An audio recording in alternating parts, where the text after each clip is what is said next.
അത് ശരിക്കും പറഞ്ഞാൽ മണി ചെയ്യാനിരുന്ന ക്യാരക്ടറാണത് കാഴ്ചയിൽ. അപ്പൊ അനന്തപത്രം നടക്കുകയാണ് ഷൂട്ടിംഗ്, മണിയും ഞാനും അവിടെ ഉണ്ട്. അപ്പൊ എനിക്ക് ഇതിൽ ഈ പ്രൊഡക്ഷൻ മാനേജർ, കാഴ്ചയുടെ സിനിമയിലെ പ്രൊഡക്ഷൻ മാനേജറിനെ വിളിക്കുന്നു, ചേട്ടാ കാഴ്ച എന്നൊരു സിനിമ ബ്ലസ്സിയുടെ ആദ്യത്തെ സിനിമയാണ്, മമ്മൂക്കയാണ്. അപ്പൊ അതിനകത്തൊരു 4 ദിവസം വർക്കുള്ളൂ, ഒരു പാട്ടും ഉണ്ട്, ചേട്ടനൊരു 4-5 സീനും ഉണ്ട്. അപ്പൊ ഞാൻ പറഞ്ഞു ഏത് ദിവസമാണ്, ഇന്ന ദിവസങ്ങളാന്ന് പറഞ്ഞു. അപ്പൊ ഞാൻ ഈ അനന്തപത്രം സെറ്റ് ചെയ്യുന്ന വേണം ഞാൻ പോകാൻ. മണി ഇതേ സെറ്റിൽ കുടുങ്ങിയിരിക്കുന്നതുകൊണ്ട് അവൻ അങ്ങോട്ട് പോകാൻ നിവൃത്തിയില്ല. അവൻ അതിൻ്റെ ഇടയ്ക്ക് ഒരു തമിഴ് പടം ഉണ്ട്. അപ്പം ഞാൻ എങ്ങനെയോ പറഞ്ഞ് അഡ്ജസ്റ്റ് ചെയ്ത് ഞാൻ ആ സെറ്റിലേക്ക് പോയി. മണിയോട് ഞാൻ ചോദിച്ചു, ചേട്ടാ നീ ചെയ്യാനിരുന്ന ക്യാരക്ടർ എന്നെ വിളിക്കുന്നുണ്ട്. ആ ചേട്ടാ ഞാനൊരു പാട്ടും അതിനകത്ത് പാടിയിട്ടുണ്ട്.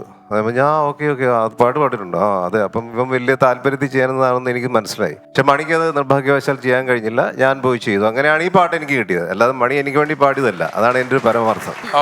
ഈ സാഹചര്യത്തിൽ പറയാവുന്ന ഒരു കാര്യം കൂടെ ഉണ്ട്. മണിച്ചേട്ടന്റെ ഏറ്റവും കൂടുതൽ ശ്രദ്ധിക്കപ്പെട്ട ആദ്യത്തെ വേഷം സല്ലാപം എന്ന് പറയുന്ന സിനിമയിലെ വേഷമാണ്.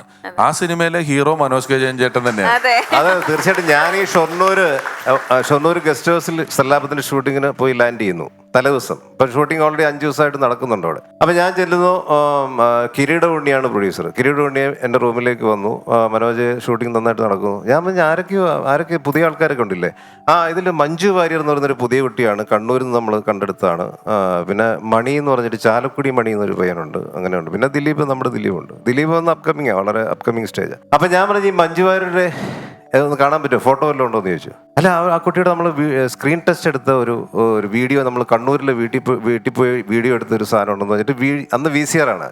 അങ്ങനെ ഈ കാസറ്റ് ഇട്ട് എൻ്റെ റൂമിൽ ഇരുന്ന് കാണിച്ചു കിരീട കൊണ്ട്. ഞാൻ നോക്കി മഞ്ജു വാര്യറാ, കൊള്ളാലോ. അതങ്ങനെ കഴിഞ്ഞു. മഞ്ജു വാര്യർ കൊള്ളാം.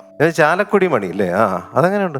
ഒയ്യോ അവൻ ഭയങ്കര കോമഡിയാ, സെറ്റിലൊക്കെ എന്ത് കോമഡിയാന്ന്, അവിടെ ഫുൾ കൈയടക്കിയിരിക്കാന്ന് പറഞ്ഞു. അപ്പൊ എനിക്ക് മണിയെ കാണണമെന്ന് ആഗ്രഹം. അങ്ങനെ സെറ്റിൽ ചെയ്യാൻ പിറ്റേ ദിവസം ചെല്ലുമ്പോൾ മണിയുണ്ട് അവിടെ. ചെന്നപ്പോൾ തന്നെ നമുക്ക് ഇങ്ങനെയുള്ള ആൾക്കാരോട്, പ്രത്യേകിച്ച് ഹ്യൂമർ സെൻസ് ഉള്ള ആൾക്കാരുടെ കൂടെ ഞാൻ പെട്ടെന്ന് ഒട്ടും. എനിക്ക് ഭയങ്കര ഇഷ്ടമാണ് തമാശകൾ കേൾക്കാനും ആസ്വദിക്കാനും. അപ്പം അങ്ങനെ മണിയായിട്ട് ഭയങ്കരമായിട്ട് ഒട്ടി. അവന്റെ അന്ന് ഒരുപാട് നമ്പേഴ്സ് ഉണ്ടായിരുന്നു. അതെല്ലാം അവരെല്ലാം സെറ്റിൽ പറഞ്ഞ കേട്ട സാധനങ്ങളെല്ലാം വീണ്ടും റിപ്പീറ്റ് ചെയ്ത് ഞാൻ ചെയ്യിപ്പിച്ചു. അപ്പൊ അന്ന് മുതലുള്ള ഒരു ആത്മബന്ധം മണിയായിട്ടുണ്ട്. മണിയുടെ ആദ്യത്തെ ഒരു ബ്രേക്ക് എന്ന് തന്നെ പറയാം സല്ലാപത്തിലെ ക്യാരക്ടറാണ്. അപ്പൊ അന്ന് മുതൽ എനിക്കറിയാം, അന്നൊക്കെ ഭയങ്കര ആത്മാർത്ഥത, എന്നും മുതൽ അഭിനയത്തോട് ഭയങ്കര ആത്മാർത്ഥതയാണ്. അതിനകത്ത് ഈ ദിവാകരൻ ഇവനെ ഈ റെയിൽവേ കീമാനാണല്ലോ.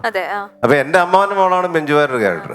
അപ്പൊ ഞാൻ ഇവന്റെ പുറകെ നടന്നിട്ട്, ഇവളുടെ പുറകെ നടന്ന് ശല്യപ്പെടുന്നുണ്ട് അറിഞ്ഞിട്ട് ഇവനെ വഴികിട്ട് പിടിക്കുന്നുണ്ട്, റെയിൽവേ ക്രോസിന്റെ വിട്ട് പിടിക്കുന്നുണ്ട്. പിടിക്കുമ്പോഴത്തേക്ക് ഞാൻ പറയും, എന്താണ് നിനക്ക് പെണ്ണുങ്ങളെ കാണുമ്പോൾ ഒരു കുളഞ്ഞ പാട്ട്, നീ തൂറാനിരിക്കും പോലും നീ പാട്ട് പാടിയെന്ന് അറിയാന്ന് ഒറ്റ അടി കൊടുക്കുന്നുണ്ട്. അപ്പൊ അടി കൊടുക്കുമ്പോൾ ഇതിങ്ങനെ കീഴ്ക്കാൻ തൂക്കാണ്. മണിയുടെ ഒരു സ്റ്റാമിനയും കാര്യങ്ങളും അവന്റെ ഒരു പവറും ഞാൻ പറയും. ആ കീഴ്ക്കാൻ തൂക്കിൽ പോയി വീഴുകയാണ്. അത് ഒരു അഡ്ജസ്റ്റ്മെന്റ് വീഴ്ചയൊന്നുമില്ല, അലച്ചു തല്ലി പിഷു, അലച്ചു തല്ലി നെഞ്ചിടിച്ചു വീഴും. ഞാൻ എണീറ്റ് വന്നേ, ഞാൻ പറഞ്ഞു ഇങ്ങനെ നീ വീഴരുത്, ഇത് സിനിമയാണ്, നീ അങ്ങനെ വീഴരുത്. എന്റെ ചേട്ടാ അത് അറിയാതെ അങ്ങനെ ആയിപ്പോ. അങ്ങനെ നിനക്ക് ഇനി വർക്ക് ചെയ്യണ്ടേ, ഇങ്ങനെ അലച്ചാൽ നെഞ്ചിടിച്ച് വീഴരുത്. കുഴപ്പമില്ല ഏട്ടാ ചെയ്തോളാന്ന് പറഞ്ഞു. അങ്ങനെയൊക്കെ സിനിമയുടെ അത്രയും ആത്മാർത്ഥത കാണിക്കുന്ന, അല്ലെ ക്യാരക്ടറിനോട് ആത്മാർത്ഥത കാണിക്കുന്ന ഒരു വലിയ കലാകാരനായിരുന്നു മണി.